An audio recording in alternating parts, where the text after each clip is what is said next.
It's unlocked. একজন ফল বিক্রেতা থেকে বিশ্বকাপের মঞ্চ দাপিয়ে বেড়ানো, জন্ম পাকিস্তানে কিন্তু বিশ্বমঞ্চ মাতিয়ে বেড়াচ্ছেন সংযুক্ত আরব আমিরাত তথা দুবাইয়ের হয়ে। এ যেন এক রূপকথা। মানুষ তার স্বপ্নের চেয়ে অনেক বড়। প্রতিভা থাকলে একদিন ফুটে উঠবেই। পাকিস্তানের ছোট্ট এক গ্রামে জন্ম, দরিদ্র পরিবার, নুন আনতেই যেখানে পান্তা ফুরোয়। কিন্তু স্বপ্ন একদিন আকাশ ছোঁয়ার। স্বপ্ন তো আর সীমাবদ্ধতা মানে না।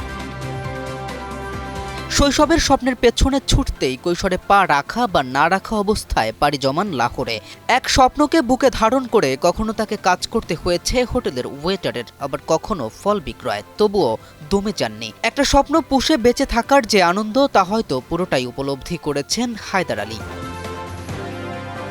পরিশ্রম আর তীব্র ইচ্ছে তাকে 2018 সালে পাকিস্তানের প্রথম সারির ক্রিকেটে জায়গা করে দেয়। সুযোগ মেলে টুর্নামেন্ট খেলার, কিন্তু সেখানকার এক নিকষ কালো অধ্যায় বরং থাকুক একটু আবডালে।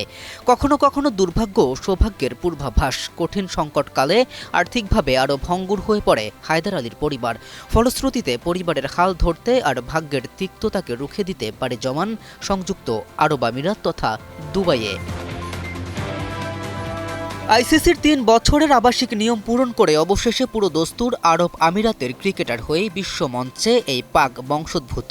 এমনকি বাংলাদেশের বিপক্ষে 3টি উইকেট শিকার করে টাইগারদের বেশ ভোগান্তিতেও ফেলেছিলেন এই পেসার। আর এখন দুবাইয়ের জার্সিতে মাতাচ্ছেন বিশ্বকাপের মঞ্চ। মানুষ তার স্বপ্নের চেয়েও বড়, আর মানুষের ইচ্ছের তীব্রতা স্বপ্ন পর্যন্ত পৌঁছে দেয়। হায়দারের জীবনী তো আমাদের সেটাই শেখায়। কেম রাফিন, News 24।